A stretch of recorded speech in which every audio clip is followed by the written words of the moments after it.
आज मैं बात करूंगा इल्यूमिनाटी के बारे में। इल्यूमिनाटी के अंदर 13 ऐसे फैमिलीज है जिनको बताया जाता है कि वो कंप्लीटली रूल करते हैं और इल्यूमिनाटी में जितने भी मेंबर्स हैं उन सब के ऊपर इन्हीं का हाथ है, इन्हीं के डिसीजंस रहते हैं। और बताया ये भी जाता है कि ये सारे ज़ायोनिज़्म को आगे लेकर जा रहे हैं। और क्या है इनका रिलेशन दज्जाल के साथ आने वाले दिन में, ये पूरा आपको इस वीडियो में मैं एक्सप्लेन करता हूँ। काफी एक मशहूर फैक्ट है जिसको लोग कॉन्स्पिरेसी थ्योरी कहते हैं कि कुछ पावरफुल फैमिलीज है जो पूरे दुनिया का 99% वेल्थ ये लोग इनके पास रखते हैं इन फैमिलीज को, और बाकी के 1% जो बचा है उसमें सारी दुनिया लड़ती है। अब आप बोलेंगे कि फिर Elon Musk, Jeff Bezos, Adani, Ambani ये लोग कैसे टॉप 10 में आते हैं? बताया ये जाता है कि ये जो फैमिलीज है ये अपने पैसे को, दौलत को छुपा कर रखते हैं, इसको डिक्लेयर नहीं करते हैं। क्योंकि अगर एक एग्जांपल आप देखेंगे, कई सारे वर्ल्ड के पॉलिटिशियंस, उनके पास कई हजार करोड़ के स्कैम्स निकलते हैं। अगर उसको लिस्टिंग में आप डाल देंगे तो ये नंबर 1, नंबर 2 यही पॉलिटिशियंस हो जाएंगे। तो आप समझ सकते हैं कि फैमिलीज के पास कितना ऐसा हिडन पैसा होगा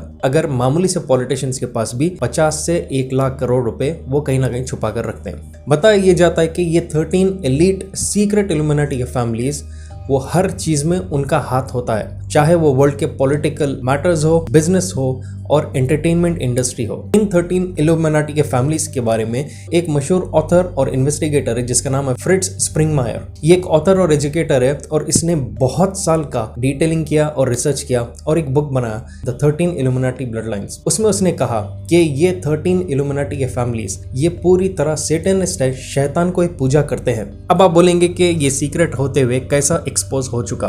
तो ऑथर ने कहा कि बार बार कुछ लोग वहां के तमाशे देखकर वो पलट गए और वो उस इल्यूमिनाटी के ग्रुप से बाहर निकल गए और सीक्रेटली उन्होंने इनके बारे में पूरा पोल खोला। देखा गया तो ज़ायोनिस्ट, इनका एम क्या होता है ज़ायोनिज्म का?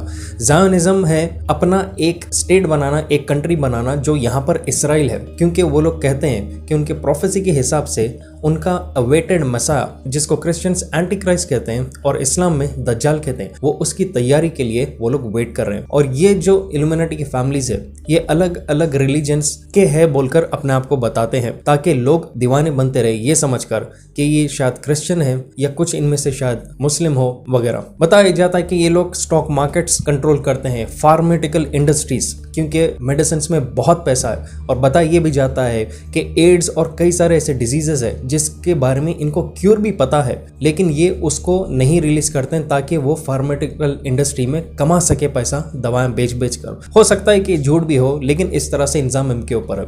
बताया ये भी जाता है कि एजुकेशन सिस्टम में फंडिंग ये लोग करते हैं इनके हिसाब से बच्चों को एजुकेशन देने के लिए। और सबसे ज्यादा 2 चीजों में ये मशहूर है, एक है शैतानी पूजा करना, कंप्लीटली ब्लैक मैजिक, काला जादू में रहना, और दूसरा है वर्ल्ड के गवर्नमेंट्स को कंट्रोल करना।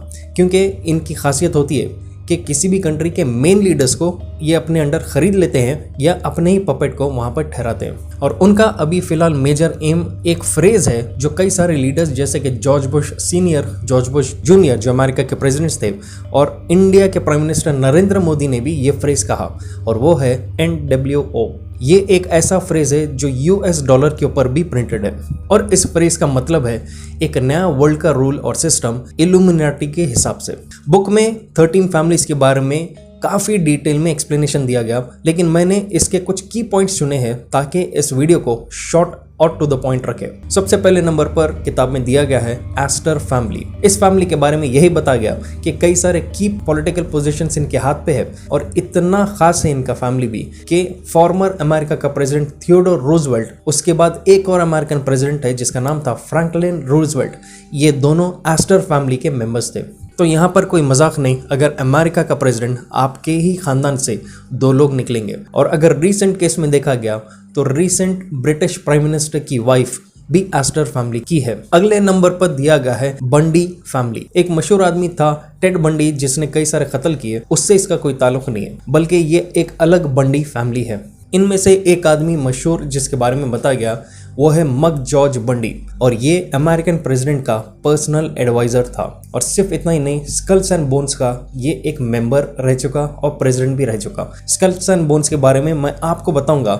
ये भी एक अलग किस्म की सोसाइटी है जिसके अंदर अमेरिका का फॉर्मर प्रेसिडेंट जॉर्ज बुश भी था। इल्यूमिनाटी को दुनिया के सबसे मिस्टीरियस और सीक्रेटिव सोसाइटी मानी जाती है और ये भी बताया जाता है कि इन्हीं इल्यूमिनाटी के ज़ायोनिस्ट्स का हाथ था इसराइल के फॉर्मेशन के पीछे। तो क्या था ज़ायोनिस्ट मूवमेंट और कैसे फलस्तीनियों की जमीन को कब्जा करके ज़ायोनिस्ट ने उनका देश इसराइल बनाया? सुनिए आप इस ऑडियो बुक में जिसका नाम है क्रिएशन ऑफ इसराइल, जो है अवेलेबल कोको एफएम पर। कोको एफएम है इंडिया का लीडिंग ऑडियो शो प्लेटफॉर्म जिस पर 10,000 से ज्यादा ऑडियो शोज अवेलेबल है। कोको एफएम के इस दिवाली सेल पर पाइए प्रीमियम एनुअल सब्सक्रिप्शन पर 50% ऑफ और 10 लाख रुपए तक के गिफ्ट्स जैसे कि कार, गोल्ड कॉइन्स और जबरदस्त वाउचर्स जीतने का मौका। तो सुनिए वर्ल्ड फेमस किताबें हिंदी और रीजनल लैंग्वेजेस में और पाइए जबरदस्त नॉलेज सिर्फ कोको एफएम पर। तो अभी डाउनलोड करो कोको एफएम ऐप और बनाइए ये दिवाली कामयाबी वाली। लिंक और कोड मैंने नीचे डिस्क्रिप्शन में दे दिया है। तीसरे नंबर पर दिया गया है द कॉलिंस फैमिली। ऑथर के हिसाब से जिसने इन 13 फैमिलीज के ऊपर रिसर्च किया, उसने कहा कि कॉलिंस फैमिली ही रेस्पॉन्सिबल है काला जादू को पॉलिटिक्स में लाने इंग्लैंड से अमेरिका। चौथे नंबर पर दिया गया है डुपॉन फैमिली। बताया गया है कि ये बहुत ही ज्यादा पावरफुल फैमिली है। इनके कई सारे मेंबर्स कई सारे फ्रीमेसन लॉजेस के ग्रैंड मास्टर्स रह चुके हैं। कई सारे कंट्री के बड़े बड़े बैंक्स के डायरेक्टर्स डुपॉन फैमिली के रहे और कई सारे मेंबर्स इनके सेटन वर्शिप, जो शैतान की पूजा होती है, वो लोग इसके हाईएस्ट रैंक्स में से गए और कई सारे लोग इनके वेल एस्टैब्लिश्ड पॉलिटिशियंस है जहां पर भी ये रह रहे। पांचवें नंबर पर दिया गया है फ्रीमैन ब्लड लाइन। ये बैकबोन है ADL का, जो है एंटी डिफेमेशन लीग। जिन लोगों को ADL के बारे में पता नहीं है, जितने भी ज्यूज के ऊपर अगर कोई इल्जाम लगते हैं दुनिया में तो उनके खिलाफ केस लड़ने के लिए ये ADL का ग्रुप सामने आता है। इसको काफ़ी फंडिंग इसराइल से मिलती है और अमेरिका से। तो आप देख सकते हैं कि जब आप प्रॉफिट मोहम्मद सल्लल्लाहु अलैहि वसल्लम के ऊपर कार्टून्स बनाते हैं तो उसको फ्रीडम ऑफ स्पीच कहते हैं। मुस्लिम्स का जब मजाक उड़ाया जाता है, हिंदूज के गॉड्स को कई सारे कारपेट्स पर, वॉशरूम के मैट्स पर प्रिंट करके बेचा जाता है, तो जब हिंदूज ये चीज़ को लेकर पुकारते हैं या मुस्लिम्स उनके ऊपर कुछ सेंटिमेंट्स हर्ट हो रहे हैं तो पुकारते हैं, तो उन चीज़ों को फ्रीडम ऑफ स्पीच कहा जाता है। लेकिन जब ज्यूज के ऊपर अगर कोई मजाक करने गए तो ये ADL सामने आ जाता है और आपको एक एंटी सेमाइट कहा जाता है, मतलब कि आप एंटी ज्यूइश है और आपके ऊपर केसेस डाल दिया जाता है। तो फ्रीमैन ब्लड लाइन ADL का बैकबोन है। यही एंटी डिफेमेशन लीग इस सोसाइटी को चलाता है और यही लोग थे रेस्पॉन्सिबल अमेरिका में इंट्रोड्यूस करने के लिए फ्रंटल लोबोटोमी। ये एक डिपार्टमेंट है मेडिकल का जो यूज किया जाता है माइंड कंट्रोल के लिए, लेकिन इसको सामने ऐसा बताया जाता है कि ह्यूमैनिटेरियन कॉज के लिए ये एक मेडिकल सिस्टम है, एक फील्ड है जिसको फ्रंटल लोबोटोमी कहते हैं। लेकिन ये कॉन्स्पिरेसी थियरिस्ट यही कहते हैं और इस ऑथर ने भी कहा कि ये माइंड कंट्रोल के लिए ये लोग इलीगल तरीकों से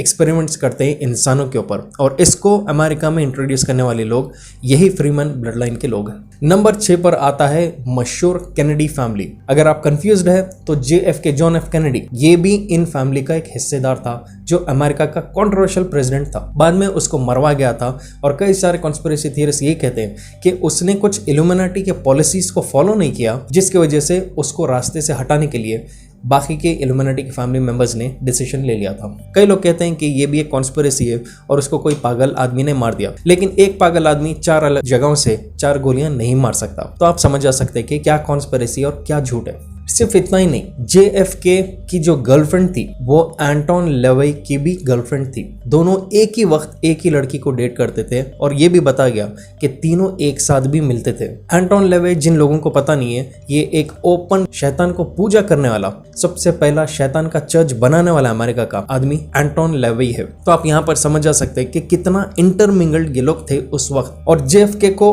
रास्ते से हटाने के बाद लेट 1990s में JFK का बेटा वो थोड़ा पॉलिटिकली इन्वॉल्व होना चाह रहा था और वो काफी पॉपुलर हो रहा था। सडनली वो एक छोटे प्लेन उड़ा और 5 मिनट में वो प्लेन नीचे गिरकर राख हो गया, जिसमें JFK का बेटा मर गया।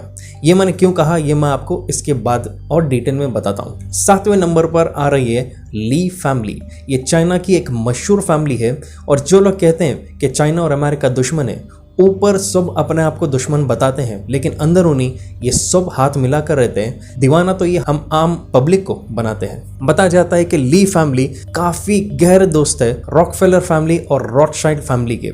ये भी दो इल्यूमिनाटी के एलीट फैमिलीज में से है। बताया जाता है कि हांगकांग में ये ली फैमिली बेस्ड है और ये हद से ज्यादा पैसे वाली फैमिली है जो कई सारे बैंक्स ओन करती है। और सिर्फ इतना ही नहीं, बताया ये भी जाता है कि चाइना के मेन डिसीजन मेकिंग में एक 7 मेंबर का ग्रुप है जो पर्दे के सामने नहीं आते हैं और उन 7 मेंबर्स में से 2 मेंबर्स इस ली फैमिली के ही है। 8वें नंबर पर आता है ओनासिस फैमिली। ये एक ग्रीक फैमिली है जो काफी पैसे वाली और पावरफुल है। इनमें का सबसे मशहूर आदमी था एरिस्टोटल सोक्रेट्स ओनासिस। ये एक बहुत ही पैसे वाला आदमी था इस फैमिली का और वो उस वक्त दुनिया का सबसे बड़ा शिपिंग टाइकून था। मतलब कि जो पानी के जहाज होते हैं उसका बहुत बड़ा बिजनेसमैन था। वर्ल्ड वॉर 2 के जंग के दौरान इसकी खासियत थी कि दोनों तरफ जो दुश्मन कंट्रीज है दोनों को ये ऑयल भी बेचता था और बंदूक भी। सोचो आप किस लेवल के लोग बिजनेसमैन हैं जहां पर आप 2 दुश्मनों को आप ही सामान सप्लाई कर रहे हैं। और ये भी बताया गया कि इस जंग के वक्त वहां पर समंदर के जो हिस्सा था उसमें 450 ग्रीक ट्रांसपोर्ट शिप्स समंदर में थे और उस वक्त जर्मनी के हवाई जहाज और सबमरीन्स ने इन सबको मारा। 450 में से 410 ग्रीक शिप्स को मारकर डुबा दिया और सिर्फ 40 बचे थे। और शॉकिंग बात यह है कि वो 40 पूरे इस ओनासिस फैमिली के ही थे, जिसमें से एक को भी धक्का नहीं लगा। इसमें पता चलता है कि एरिस्टोटल सोक्रेट्स ओनासिस का हिटलर से कितना गहरी दोस्ती थी कि उसके एक भी जहाज को खिरोचा नहीं लगा, बाकी के हर शिप को डुबा गया। और इसमें यह भी बताया गया कि ओनासिस फैमिली की ये होशियारी थी दूसरे शिपिंग बिजनेसेस को डुबाने के लिए। और यहाँ पर अब आपको ताल्लुक बताता हूँ कैनेडी फैमिली से, जिसके बारे में मैंने अभी कहा था। जॉन एफ कैनेडी की मौत के बाद उसकी बीवी ओनासिस फैमिली के एरिस्टोटल सोक्रेट्स की बीवी थी। उसने शादी कर लिया था जैसा जेएफके की मौत हुई थी। और जब एरिस्टोटल ने कुछ चीजें हटकर किए तो उसके बेटे को भी सेम जेएफके के बेटे की तरह प्लेन में मरवा गया था। वो भी सिर्फ 2 सीटर एक प्लेन में बैठा था और वो भी उड़ने के 5 मिनट में मिस्टीरियसली गिरकर राख हो गया। इल्यूमिनाटी फैमिलीज में अगर आप कोई भी चीज कुछ हटके करने जाएंगे तो आपको ऐसे ही हटा दिया जाएगा। ये उनके फैमिली का रूल बताया जाता है। 9 नंबर पर आता है the Russell blood line. William Huntington Russell ये है फाउंडर इल्यूमिनाटी के मशहूर सोसाइटी स्कल्स एंड बोन्स का, जिसके बारे में मैंने थोड़ी देर पहले कहा था। ये एक मशहूर और सीक्रेट सोसाइटी है जिसमें एक हद से ज्यादा एजुकेटेड स्टूडेंट्स को ट्रेन किया जाता है अमेरिकन पॉलिटिकल की हायर पोजीशंस के लिए। अब आप बोलेंगे क्या ये हवाई बातें हैं? इसके बारे में तो ओपन प्रूफ्स है, जहां पर इसका एक x member George Bush junior रहा और साथ ही साथ 2 और यूएस के भी फॉर्मर प्रेसिडेंट्स रह चुके। तो ये फैमिली था फाउंडर इल्यूमिनाटी के स्कल्स एंड बोन्स सोसाइटी का। और इसके दूसरे मेंबर्स भी है इस फैमिली के कई सारे मशहूर जजेस और सेनेटर्स अमेरिका के। सब अगर आप देखेंगे सबके पास पावर पोजीशंस है। सिर्फ इतना ही नहीं, इनमें से 2 और मेंबर्स भी थे जो यूएस प्रेसिडेंट बिल क्लिंटन के पीछे मेन सपोर्ट थी। ये एक लेडी थी रसल ब्लड लाइन की जिसने पूरी तरह यूएस प्रेसिडेंट को सपोर्ट किया, उसके स्टूडेंट के डेज से लेकर उसके प्रेसिडेंट बनने तक। तो आप समझ सकते हैं पर्दे के पीछे से खेलने वाले एक्सपर्ट लोग हैं। और इनमें से एक दूसरा मेंबर भी है रसल ब्लड लाइन का जो US president George Bush senior के कंपनी का वो सीईओ था। 10वें नंबर पर आता है the Van Duyn blood line. इनके बारे में ज्यादा किताब में दिया नहीं गया, बस यही बताया गया कि इनके काफी मशहूर कैंडी स्टोर्स है। लेकिन किताब में ये एक पॉइंट दिया गया कि शायद ये अपने आप को सीक्रेटिव रखना चाहते हैं, सामने चॉकलेट बेचते हैं, पीछे से ही अलग अपना गेम खेलते हैं। लेकिन बताया गया कि ये फैमिली काफी एक्टिवली इन्वॉल्व्ड है प्लान्ड पेरेंटहुड के ऑर्गेनाइजेशंस को डोनेशंस देने में। जिन लोगों को समझने नहीं आ रहा प्लान्ड पेरेंटहुड क्या है, ये नथिंग बट पॉपुलेशन कंट्रोल है। और पॉपुलेशन कंट्रोल जिनको पता नहीं है, ये one of the main agendas है इल्यूमिनाटीज एजेंडा 2030 में। इसके बारे में आप गूगल कर सकते हैं कि 2030 तक का इल्यूमिनाटी वालों ने क्या एक एजेंडा रखा। और साथ ही साथ अमेरिका में एक मिस्टीरियस गाइडस्टोन है जिसके ऊपर भी पॉपुलेशन कंट्रोल के बारे में दिया गया। तो काफ़ी देख सकते हैं आप कि ये लोग इन्वॉल्व होते हैं कम से कम लोग रखने के लिए, क्योंकि इन इल्यूमिनाटी मेंबर्स के हिसाब से हम आम पब्लिक कीड़े मकोड़े हैं और ये सिलेक्टेड एलीट ग्रुप है, तो हम लोगों की ज़्यादा ज़रूरत इनको नहीं है। नंबर 11 पर आता है सेकंड मोस्ट मशहूर इल्यूमिनाटी फैमिली का नाम, वो है द रॉकफेलर ब्लड लाइन। बताया जाता है कि गवर्नमेंट एजेंसीज को अमेरिका के हद से ज्यादा फंडिंग रॉकफेलर फैमिली की तरफ से होती है। और इसका रीजन ये दिया जाता है कि आप अगर गवर्नमेंट के एजेंसीज को फंड करेंगे, उनके पॉलिटिशियंस को फंड करेंगे, तो एक बार वो जीतने के बाद आपका पूरा काम वो गवर्नमेंट का मेंबर या वो एजेंसी करेगी। जो आज के दौर में भी आप देख सकते हैं कि कहा जाता है कि एक पॉलिटिशियन को एक बिजनेसमैन ही चलाता है, और आपको कोई कंट्री का नाम मुझे लेने की जरूरत नहीं जहां पर एक प्राइम मिनिस्टर को कैसा बिजनेसमैन चलाते हैं। ये भी बताया जाता है कि रॉकफेलर फैमिलीज कई सारी यूनिटीज में बहुत ज्यादा पैसा देते हैं, क्योंकि ये भी कहते हैं लोग कि एजुकेशन को अगर आप फंड करेंगे तो आप अपने हिसाब से कैसा पढ़ाया जाता है कि यूनिवर्सिटी में ये भी आप डिसाइड कर सकते हैं। कई सारे रिलीजियस ऑर्गेनाइजेशंस को ये काफी फंडिंग करते हैं। तो इससे एक चीज होती है कि एक रिलीजियस ऑर्गेनाइजेशन अगर किसी के बारे में कुछ बोलना भी चाह रही है खिलाफ, तो वो पैसों को देखकर खामोश हो जाता है, क्योंकि उनको पता है कि फंडिंग वहां से आ रही है। सिर्फ इतना ही नहीं, बड़े न्यूज़पेपर्स, मैगजीन्स और टेलीविजन के भी कंपनीज को ये लोग पैसा देते हैं, जिसकी वजह से ये कंट्रोल पूरी तरह मीडिया पर रख सकते हैं। इसका रीसेंट हेड था डेविड रॉकफेलर, जिसकी मौत तकरीबन 2 से 3 साल पहले हुई, और ये एक बहुत बड़ा मेंबर था बिल्डरबर्ग ग्रुप का। बिल्डरबर्ग ग्रुप वो ग्रुप है जो बताया जाता है कि हर कुछ साल में एक बार एक मीटिंग होती है जहां पर वर्ल्ड के कुछ सिलेक्टेड पॉलिटिशियंस को इनवाइट पर बुलाया जाता है, और वहां पर क्या होता किसी को नहीं पता, और ये ओपनली NWO के बारे में बात करता था। और इन फैमिली की खासियत है कि जंग होते वक्त दोनों दुश्मन देश को ये सप्लाई करते हैं मटेरियल, बंदूक से लेके ऑयल से लेकर पैसा। नंबर 12 पर आता है सबसे मशहूर इल्यूमिनेटी का फैमिली, वो है द रॉथस्चाइल्ड ब्लड लाइन। बताया गया है इनके बारे में कि यही मेन प्लानर्स थे जो एस्टेब्लिश किए इसराइल का मुल्क वर्ल्ड वॉर 2 होने के बाद, क्योंकि उस वक्त बताया गया कि ब्रिटिश फलस्तीन के ऊपर रूल करता था, और उनसे रिक्वेस्ट पर लेटर देकर इन्होंने इसराइल का कंट्री वहां पर एस्टैब्लिश किया, ब्रिटिश को वहां से हटा दिया, और वो अपने हिडन लीडर्स को इसराइल सौंप दिए एस्टैब्लिश करने के लिए। अगर इनके साथ समझ रहे हैं कि ये एकदम हवाई बातें हैं, तो इसके बारे में ओपनली उन्हीं का मेंबर जैकब रॉथस्चाइल्ड ने कहा, और आपको अगर पढ़ना है फर्दर तो आप बैलफोर डिक्लेरेशन में इसके बारे में पढ़ सकते हैं। बताया जाता है कि ये और रॉकफेलर फैमिली दोनों मिलकर अमेरिका के फेडरल रिजर्व को कंट्रोल करते हैं। जिनको पता नहीं है, federal reserve main financial institute है अमेरिका का, जो वहां की US डॉलर्स छापता है और अमेरिका को ही वो पैसा छापकर लोन पर देता है। तो काफी एक अजीब सा सिचुएशन है वहां का। नंबर 13 पर सबसे कंट्रोवर्शियल और सबसे यूनिक किस्म की फैमिली है, जिसके बारे में कई लोगों को पता नहीं है। किताब में बताया गया है, नंबर 13 पे आता है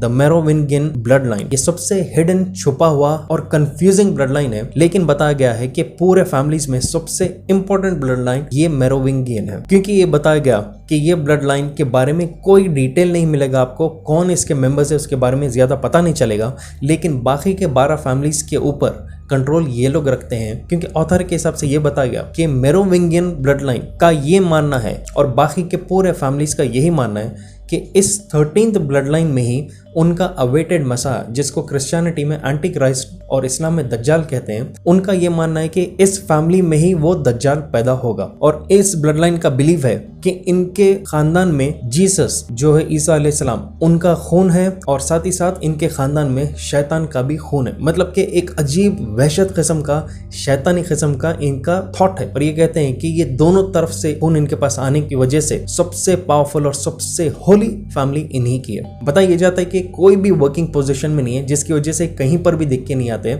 और ये पूरी तरह विचक्राफ्ट, ब्लैक मैजिक, काला जादू में लगे हुए हैं, और ये प्रिपेयर अपने आप को स्पिरिचुअली कर रहे हैं। यहाँ पर स्पिरिचुअली मतलब कंप्लीटली काला जादू कर रहे हैं, जिसमें बताया ये भी जाता है कि इंसानों को भी कत्ल करते हैं इनके जादू को पूरा करने के लिए, ताकि इनके अवेटेड मसीहा के लिए ये रास्ता जल्द से जल्द बनाए। तो ये थे 13 इल्यूमिनाटी के फैमिलीज, जिसके बारे में मैंने बहुत कट शॉर्ट करके आपको बताया, सिर्फ बेसिक सबसे इंपॉर्टेंट पॉइंट्स। तो आपको क्या लगता है इस चीज के बारे में? क्या ये सब चीजें सिर्फ एक फैंटेसी है, सिर्फ हवाई बातें हैं आपको और हमारे को एक धोखे में रखने के लिए? क्या वाकई में दज्जाल, एंटी क्राइस्ट या इनके हिसाब से अवेटेड मसीहा का ये इंतजार कर रहे हैं और आपको ये मसरूफ रखना चाहते हैं आज के एंटरटेनमेंट के और एक कंफ्यूजिंग दुनिया में, ताकि ये अपना काम पीछे से करते रहें और ये तैयारी अपनी करते रहें? आप अपने हिसाब से इसके बारे में कमेंट कीजिए नीचे कि आपको क्या दिखता है इस चीज़ के बारे में। अगर आपके पास कोई भी कंट्रोवर्शियल टॉपिक्स या वीडियो क्लिप्स है तो आप मुझे इस व्हाट्सएप नंबर पर भेज सकते हैं। और अगर आप नए मेरे चैनल पे, please make sure to subscribe